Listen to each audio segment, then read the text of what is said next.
Kita masuk ke pertemuan 3 dengan topik Basic Op-Amp Circuit, Summing dan Differential Amplifier.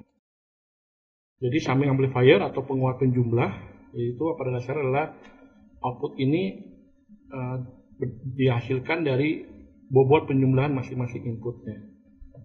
Jadi dengan menggunakan analisa rangkaian listrik dari sifat op-amp, maka kita akan bisa mendapatkan output sama dengan minus RF bagi R1 kali V1 minus RF bagi R2 kali V2 dan seterusnya, tergantung input yang masuk ada berapa. Jadi kita lihat di sini karena ini disebut penjumlahan, ya, maka disebut summing amplifier.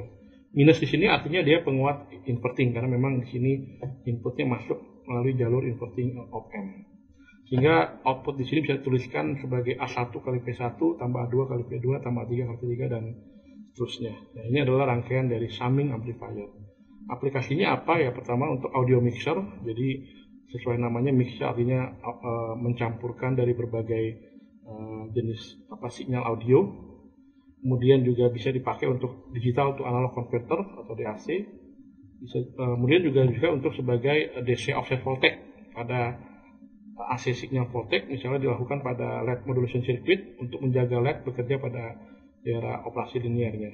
Nah, ini adalah rangkaian summing dari op-amp.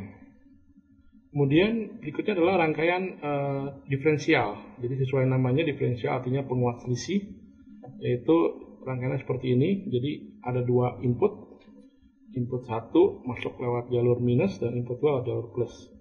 Dan penguat diferensial memiliki kondisi syarat yaitu R2 dibagi R1 sama dengan R4 dibagi R3.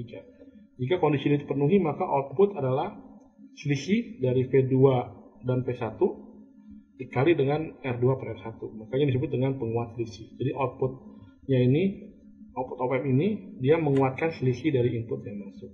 Cuma seperti disebutkan pada pertemuan awal, pada op-amp ada namanya common mode.